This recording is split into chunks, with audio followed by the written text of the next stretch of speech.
The regular season wraps up with the Dodgers this weekend, but thankfully, we can just chill. Colby, hit it.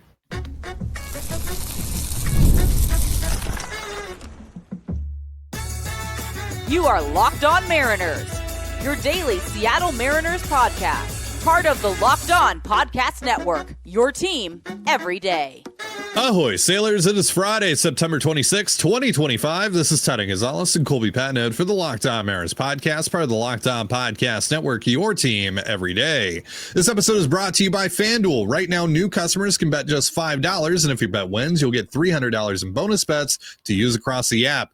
Download the FanDuel app today. And as always, if you want to hear from me and Colby even more and help support the show, you can check out our Patreon. All you have to do to check that out is click the link in the description of this episode. The Mariners have won their 90th game of the season and locked up a first-round bye in the playoffs. We're going to talk about the game last night, including some interesting stuff we saw from Emerson Hancock, and talk about these final three games with the Dodgers that really don't mean much, quite frankly. But the Mariners get their 90th win last night. It is the first time that they've had 90 wins in the regular season since 2022. They also did it in 2021, of course. Didn't make the playoffs that time, which is crazy to think about in hindsight. And if they win one more game here over the final three, they will have their highest win total since 2003 when they won 93 games. So that's pretty cool. And, obviously they already wrapped up the division. They didn't need to get to 90 wins to wrap up the division. But getting to 90 wins is still a really cool milestone. And that's usually a number that says, you had a really, really, really good regular season. Mm-hmm. And all you needed to have happen was for you to win 17 of 18. That's right. So, yeah, it wasn't an easy 90. Let's say that way, but it is 90 all the same. And so, yes, it also guarantees that you will have a win percentage of at least 55.5%, which is at last check higher than 54%, which still was on the table technically had they gone 0-4. So there you go. The 54% meme will not live. Well, it'll live, but you cannot apply it to this team. So 90 wins is really, really well done. And it's kind of funny, you kind of have to win 90 to make the playoffs if you're the Mariners. You're not getting in with 85, 86. 90 is the benchmark, and if you hit 90, you feel pretty good about making the playoffs most years, especially now with the expanded format. Although they did hit 90 in 2021 and didn't get in. So that was before they added playoff team. Right. Yeah. So yeah, if you hit 90, you're going to make the playoffs most years, and it is a differentiator between you had a pretty good regular season to you had a very good to great regular season. It doesn't seem like there would be a big difference between 89 and 90, but much like 59 and 60, it just kind of, hits a little different. Plus we like round numbers. So 90 wins is pretty sweet. Yeah. And, for a Thursday night in Seattle where really nothing is on the line, the Mariners locked everything up, including the first round bye after the Tigers beat the Guardians right before the start of the game. It's a packed ballpark. You're playing against the worst team in baseball, and the atmosphere, you were there at the ballpark. The atmosphere looked like it was a pretty similar vibe to the last two nights. It's pretty cool. Yeah. Again, I wasn't at the ballpark the last two nights. Well, last night I was, but the clinching days I wasn't at the ballpark, so I don't really have anything to compare it to. I can say the vibe was somewhat similar to the game after the last time they clinched a playoff spot after the Cal Rainmaker, where it's pretty chill. Everybody's just relaxed, and there's no weight on the outcome of the game or anything like that. There was still definitely some, there's still hype in the ballpark, and it got pretty loud at times. A lot of people still very focused on the game, not a lot of wandering conversations and all that, but definitely not not like the 2022 game where they clinch, and I assume not at all like the games from the last couple of nights. But yeah, it was a really good crowd, about 40,000 people. It was kind of a weird game. It felt like the game we were watching. It felt a lot like an NFL preseason game. where you're just kind of get the young guys some reps. The starters go out there for a series or two, and JP comes out in the 4th. I think Julio came out in the 5th or 6th. Right, and so still no Harry Ford at bat, because why would you? Screw that guy, I guess. So it felt like a lot like a preseason game, but the intensity was a little bit higher than that, but really not much. So it was kind of a weird vibe. It wasn't a bad vibe by any stretch. The vibe was good. It was just kind of a chilled and relaxed, but also still invested type of vibe, because you go to Mariner games, in late September, usually they're out of it, right? And everyone's just kind of like, we're chill. Or usually they're on the bubble, right? And everything's anxious, and so it was a different kind of game. It was similar to the hangover game, what was supposed to be the hangover game in 2022, and it was actually the A's who were terrible that day, not the Mariners. So it was like that. It was kind of like a preseason, NFL game as well. Although, to be fair, the Rockies played their starters. It's just, the Rockies starters are, the Jacksonville Jaguars. They're not good. No, there were a couple balls that were hit to the infield that they didn't scoop up properly. It was just a mess. Yeah, that's a bad team who's definitely ready for the season to end. But whatever. It was interesting. I'll say this: the interesting thing to me is obviously a lot of people tracking the Seahawks game as they're watching the Mariners game, and you were texting me updates because you're not a real baseball fan. But yeah. Last night, so I had the Seahawks game on this monitor. I had the Mariners game over on this monitor. I'm watching both, but I was more locked into the Seahawks game last night than the Mariners game because nothing's on the line. Plus, let's be honest, you're playing the Rockies, so you're like, it's like I'm like, they got this. They're good. They take Julio out early. They take JP out. No disrespect to Leo and Cole Young, who it is really nice. It is really nice to watch the Mariners and not really care what happens, knowing that they have everything locked up. There's a difference between that and obviously, they're out of it and I don't care what happens. Whatever. Yeah. So, but I do think this is pretty cool, and I think it was pretty telling. So I had pulled up the game on my phone. I wanted to watch the last 2 drives, it turns out. And I saw them tie it, and then you texted me that they were lining up for a field goal and that they had made it. Spoilers. A minute before I saw it on my phone. Oh, wow. Which terrible. But there was, you could kind of hear a cheer going out throughout the ballpark. And so I kind of had assumed they made it. And then they put the scoreboard up or they put the final score up on the board and all that. Yeah. And there was a Seahawks chant, Seahawk, like that thing. Yeah. It never really got going. It was interesting. And I just think of, the number of times I've gone to a September baseball game, and after the game, leaving the stadium, people were chanting Seahawks because they wanted to, baseball's over, blah, blah, blah. Yeah. It wasn't that people were disinterested in the Seahawks game. It was just look at what's happening on the field, right? Who cares about that game in Arizona? It's more that's cool that's also happening. Awesome. I'm happy about that. Cool. Yeah. Don't care. Baseball. Look, baseball. And that would just I think I read a tweet. Maybe you can verify this. That when the Seahawks chant broke out, I think Randy was coming up, and the Seahawks chants turned into Randy. Yeah, Randy. Yeah. I think the Seahawks chant was I could hear it noticeably for about 15 seconds, and then it was right back to the baseball game. And look, Ty and I are both Seahawk fans, even though he won't admit it. We're both Mariner fans. We can root for both teams at the same time without having some kind of stupid rivalry between the fan bases, like most of us do. Yeah. But there is something to be said about hey, Seattle is turning into a baseball town, and they had an opportunity to really make that the case after the 2022 season. They failed, unfortunately. They couldn't ride the momentum. This year might be different, but it struck me as last year, if this happened, or the year before, first of all, there wouldn't have been 40,000 people in the Yeah. ballpark, but that Seahawks chant probably would have gone on for 2-3 minutes. And this time it was 10, 15 seconds, and it was replaced by Randy pretty quick.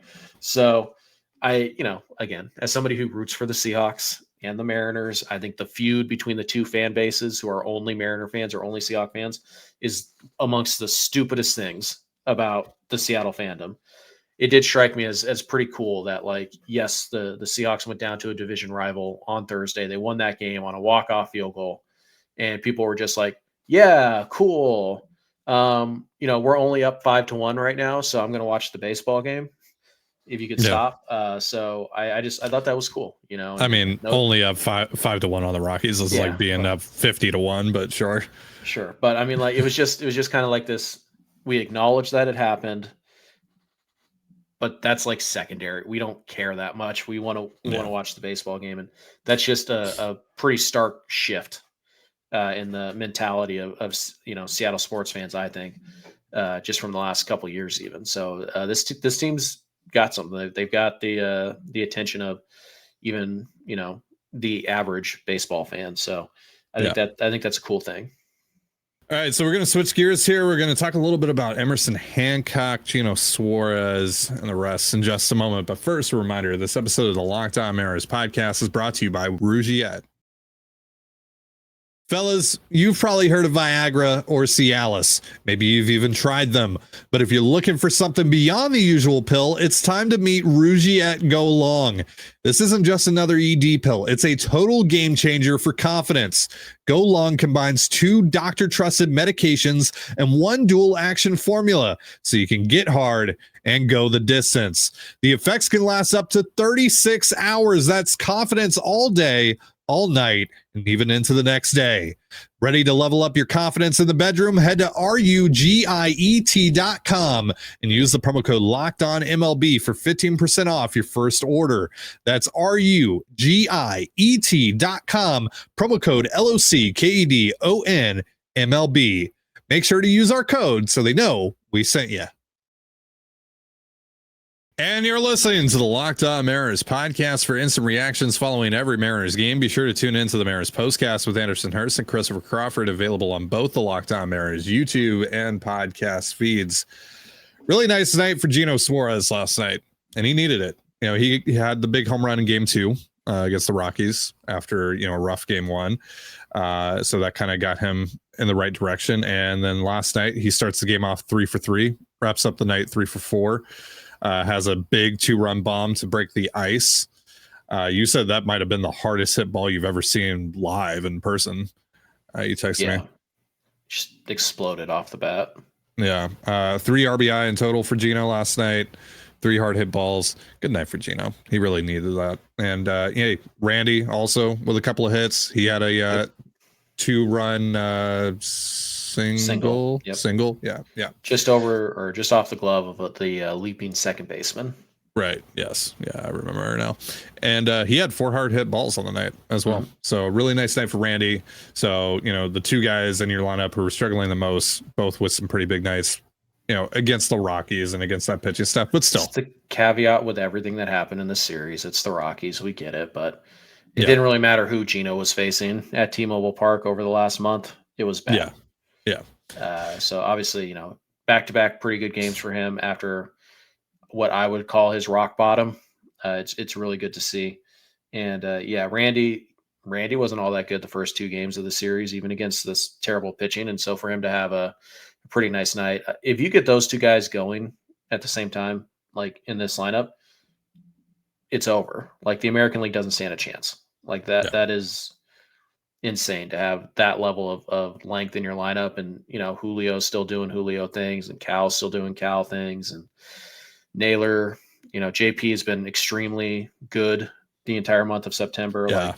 The Jorge's doing what he does. Dom Kenzone's been great over the last week or so. Yep. Yeah. So you have a bunch of guys getting hot at the right time. And it's just like, man, if you can get the leadoff hitter going, and most nights, Gino hits 6th in this lineup. Yeah. If your 6th hole hitter is hot Gino Suarez, Yeah. It's done. Yeah. By the way, I don't know, man. I can't shake this feeling that like playoff Dom Kenzone is going to be a thing.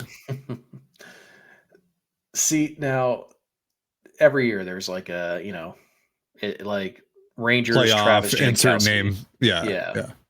Just like a rando who just goes off during a playoff stretch and all that. But like, I don't know if Kenzone is random enough. Like to the baseball world, he is. To us, we know he's been pretty good for a while. Yeah. Yeah. Maybe I mean, this year. he's random in the sense that like, you know, there's Randy Arozarena and Cal Raleigh and Right. Julio Rodriguez and Josh Naylor and Jorge Polanco Right. and Eugenio Suarez ahead of him, you know? Right. But like, I don't know. I feel like he could be that guy. He's pretty dialed right now. Yeah. Still has some of the ugliest swings you'll ever see. Yeah. Still runs the outfield like, a newborn giraffe with knock knees. But yeah, it's he's hitting, man. He's hitting, and he's kind of secured a spot in the everyday lineup, whether it's in DH or in right field. So Yeah. Kenzone could be that guy. So we were wondering who's going to start the game for the Mariners. We assumed it was going to be Emerson Hancock. It wound up being Emerson Hancock, but we weren't sure for a while there. But Hancock winds up throwing 4 innings in this one. Strikes out 7, just gives up 2 hits. Again, he's going up against the Rockies, yada, yada, yada, yada, yada. But the reason why Hancock's outing last night is so notable is because we saw some real differences. We saw him switch up where he stood on the bump over the course of the night. We saw the arm angle be significantly lowered. He had averaged an arm angle of 19 degrees this season. It was down to 11 degrees last night. And as a result, the sweeper just ate. And it was mostly sinker sweeper last night from Hancock. 46 of his 51 pitches were either a sinker or a sweeper. He had a 100% whiff rate on the sweeper last night. 6 swings, 6 whiffs. He also got 6 called strikes on that pitch, threw it 18 times. He was averaging 18 inches of horizontal break on his sweeper. Only 7 pitchers in the league are averaging 18 inches or more. And the sinker looked a lot like the sinker we saw in Boston earlier this year, which to me was his best start. The velo was in a pretty good spot. Saw a lot of 95s, even some 96. Did go to 93 on a couple of them. That's a concerning spot for Hancock specifically. But overall, I was thoroughly impressed with what we saw of Emerson Hancock last night. I saw the sweepers, right? I was able to go through and watch a good chunk of it, and I'm going to go through again later today and watch the entire start, not just the strikeouts and all the out pitches. But yeah, it's definitely more sidearm. The sweeper was not only was he getting whiffs on it, he was kind of front hipping it to the righties, and it was a legitimate weapon. And it looked like to be a ton of sweepers away, and then he would pop the 4-seamer or the 2-seamer up from that arm slot, and that's a formula that works pretty well, especially at T-Mobile Park. We saw Paul Sewald dominate here for a couple of years with just 93 up in the zone and that slider sweeper low and away. But this sweeper was sweepier, if that's a word. Like, it wasn't as firm as like Snyder, as like Colin Snyder. It wasn't as firm as Snyder's slider, and it wasn't as firm as Paul Sewald's slider. It was much more loopier, and the arm angle was lower than either of those guys, and it was weird to watch because it's not like anything we've seen from Emerson Hancock before. Hancock has never had this breaking ball, never. Yeah. And it was by far his best pitch yesterday. It's a literal weapon against right-handed hitters as well. Colorado's a very right-handed heavy lineup, so that's a good matchup for Emerson anyways. But yeah, it reminded me quite a bit of Jeff Nelson back in the day. Now, Nelson was, a premier setup man for 15 years, it seems like. So don't want to go that far quite yet, but that's what it reminded me of. He kind of had the leg kick and the pure sidearm, and it was just these frisbee sweepers away from the righties, and then just when you think you got that, he pop you up and in with a 95, 96 mile an hour fastball to keep you honest. And yeah, it just had that vibe, and so it'll be interesting to see. I imagine he won't pitch for the rest of the regular season, maybe the last game of the year, but he threw 50 pitches, I believe, which he hasn't done in quite a while, so probably not. I think he punched his ticket onto the playoff roster though, and he could do some damage against some tough righties, with that new sweeper. So it does appear that Hancock has embraced the role to be a pure reliever going forward, at least with the Mariners, and he's made physical changes to his delivery, to his arsenal to accommodate that. And last night was a great a great outing for him, and it really is makes for an interesting dynamic coming out of the Mariners pen in the postseason. How much are they going to trust that? I don't know, but it was noticeable, and it was quite interesting to see what Hancock looked like last night. All right, so the Dodgers are coming to town. Like we said, it's kind of meaningless. I mean, there's still the first seed that's potentially up for grabs mathematically. Yeah, it's not very likely, but yeah, so it's mostly a meaningless series other than stats. So we'll go over that in just a moment, but first, a reminder: this episode of the Locked On Mariners podcast is brought to you by FanDuel. The NFL season is here, and FanDuel is making sure you're ready for kickoff with a can't-miss offer. Right now, new customers can bet just $5, and if your bet wins, you'll get $300 in bonus bets to use across the app. FanDuel makes every game more exciting, whether you're watching your team or just keeping an eye on your fantasy lineup. It's quick, easy, and the best way to add a little more energy to Sundays. So, are you ready to play? Download the FanDuel app now by visiting FanDuel.com to get started. That's FanDuel.com to place your first $5 bet. And you're listening to the Locked On Mariners podcast. So the Dodgers are coming to town for 3. And Colby, remember when we were all worried about this series, potentially? Good times. I always knew it was going to be a meaningless series. Right. I told you they're going to win like 18 in a row and everything's going to be fine. So I was wrong. They didn't win 18 in a row, but right. Yeah, that's baseball, man. It really is a crazy sport. Everything had to fall perfectly in order for this series to be meaningless for the Mariners, and it did. The Dodgers have also locked everything up. They won the West yesterday. They clinched the 3rd seed. They can't go any higher, so they're going to be playing in the wild card round. Imagine that, losers. But yeah, I mean, the Dodgers aren't playing for anything. The Dodgers aren't playing for anything.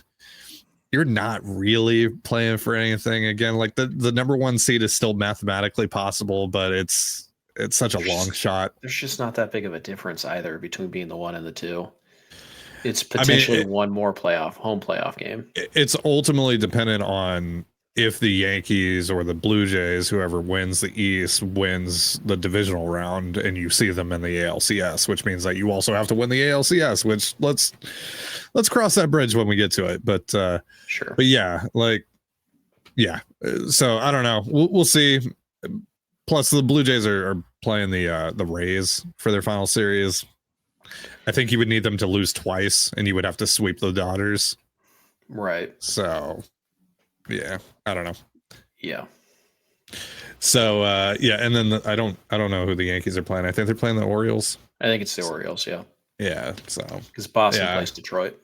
Yeah, I don't think that's happening. No, it's not going to happen. George Kirby and Logan Gilbert getting one final tune-up each before the playoffs. One of those guys might actually wind up starting game 1 of the ALDS. I don't know if you saw the article that Daniel Kramer wrote yesterday, but Brian Woo's now kind of like on an 5-day throwing plan, and that would line him up to pitch in game 2 of the ALDS. So it's possible it could be Kirby or Gilbert. Maybe it's Castillo in game 1, especially at home. Yeah. I mean, depending on who the opponent, we know it's going to be one of 3 opponents. We just don't know which one. It's going to be Cleveland, Detroit, or Houston. Yeah. There is no reseeding. You play the winner of the 3-6 matchup no matter what. So, we'll see who that ends up being. Right now, it would be either Detroit or Cleveland. But, Houston, I believe their tragic number is 2. Yeah, So, they're 2 back of the Tigers right now because of the because the tiebreaker. Tigers have the tiebreaker, right? Yeah. So, I mean, we'll see what happens there. I don't know. But I also don't know for sure. Have they made it official that Gilbert's starting? I assumed he was, but as of last night, it was Kirby and then it was TBA for the last 2 games. But I assume. Right now I'm looking at roster resource on Fangraphs, which doesn't account for any sort of like TBA, TBD. But yeah, right now it's Kirby, Gilbert, Miller for the final 3 games against Sheehan, Glasnow, and Kershaw. I don't know if Glasnow is going to make that start. We know that Kershaw is going to make that start because that's his final regular season start, and Sheehan is whatever. But we'll see how it goes. Yeah, my assumption here is that the next 3 games are going to go pretty much how the last game went, where it's going to be a fairly normal lineup, and then we start to see guys get pulled over the course of the game, just to give guys some reps, but also kind of, put them in bubble wrap as well. I assume that Cal is not going to catch anymore for the rest of the season. I'd be pretty surprised if that happens. Maybe you could finally give Harry Ford a start. That would be great. Best time to use Harry Ford for his first major league start is against Tyler Glasnow. Sure. Not whatever the Hank Blaylock they threw last night. Sorry, that's disrespectful to Hank Blaylock, who's actually a good player. Yeah. Emmett Sheehan is going tonight. This would be a great opportunity to put Harry Ford in the lineup. Sure. I mean, let him get his first big league hit against, Clayton Kershaw on Sunday. Sure. Yeah, so Cal's still going to be chasing Maris and Judge. They're going to give him all the opportunities to do that. Gino is 1 home run away now from hitting 50, and obviously him and Cal would be the second pair of teammates to ever hit 50 plus bombs in the same regular season. Roger Maris and Mickey Mantle were the other 2 to do that. So there you go. Does it count though? Because Gino didn't hit 50 with the Mariners. Yes and no. I don't know. I feel a little bit conflicted on that. Whatever. Because it's like if Gino played 81 of his games in Seattle, would he be at 49 home runs? I don't think so. Probably not. Yeah, but whatever. Still, it's a cool milestone for Gino and Cal to potentially get to. And I mean, Josh Naylor is 1 stolen base away from getting to 30, which is insane. He has more stolen bases than Julio and Randy now, by the way. Sure. Naturally. That's why you went out and you got that guy. Yeah. It doesn't seem like Randy is going to get to 30-30, unfortunately. And I'm not sure that Julio is going to get there either. Actually, him and Randy have the same amount of stolen bases now. Randy got 29 last night. Forgot about that. But yeah, I can't imagine that they're going to be like, Julio, with 3 games to go, steal second. I think Randy won't care, and he'll just take second at some point in this series, and he'll get his 30 bags. I don't know if he's going to hit the 30 home runs, unfortunately. Maybe. You never know. Randy can get hot at any moment, just like Gino. And what is Julio needs? What? 3 steals? 2 stolen bases. 2 stolen. Okay. 2. Yeah. Yeah, I don't know.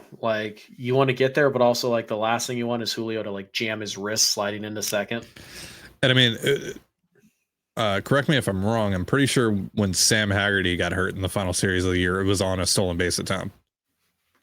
Yeah, it might have been a pass ball attempt, but he was trying to get to second, and he slid weird and all that. So so you just want to you still want to let guys be themselves, but also we got bigger fish to fry here.